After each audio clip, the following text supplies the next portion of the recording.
এই জন্য প্রিয়ারা মুসল্লি ভাই, আমি বারবার এটাই বলি, প্রায় সময় বলি, সবাইকে বলি। অনেকে আমাদেরকে আইসা বলে কি জানেন, যে হুজুর আমার ইমান অনেক মজবুত। কতটুকু মজবুত মাপতে পারবেন?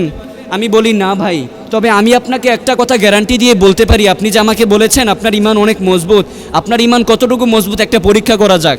হ্যাঁ, পরীক্ষা করেন। আচ্ছা, আজকে ফজরের নামাজ পড়েছেন? না, পড়ি নাই। তাহলে আপনার ইমানটা কতটুকু মজবুত যে এই ইমান আপনাকে মসজিদ পর্যন্ত নিয়ে আসতে পারে না। আপনার ইমান এখন আপনি বুঝেন যে আপনার ইমানটা কতটুকু মজবুত। আচ্ছা, জোহরের নামাজ পড়েছেন? না, জোহরের নামাজ পড়ি নাই। তো এখন বুঝেন আপনার ইমানটা কতটুকু মজবুত হয়েছে।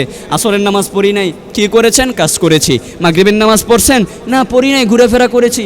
এশারের নামাজ পড়ছেন? না, ঘুমে ধরেছিল, এই জন্য ঘুমিয়ে গিয়েছিলাম। তো আমাদের আজকে মুসল্লি ভাই, আজকে মুসলমান ভাইদের এই অবস্থা, আজকে কি বলবো। অথচ হযরত উসমানের দিকে তাকিয়ে দেখেন, ওমরের দিকে তাকিয়ে দেখেন, আবু বকরের দিকে তাকিয়ে দেখেন, হযরত আলীর দিকে তাকিয়ে দেখেন। জান্নাত থেকেই জান্নাতের সার্টিফিকেট পেয়েছিলেন, দুনিয়া থেকেই জান্নাতের সার্টিফিকেট পেয়েছিলেন। কত বড় সাহাবায়ে কেরাম ছিলেন। হ্যাঁ, আমরা শিক্ষা নেই না তাদের থেকে। রাসূল কিভাবে চলে গিয়েছেন? রাসূল বলেছেন, আমাকে অনুসরণ করতে হলো সাহাবায়ে কেরামকে অনুসরণ করো, আমাকে অনুসরণ করতে হলে সাহাবায়ে কেরামকে অনুসরণ করো।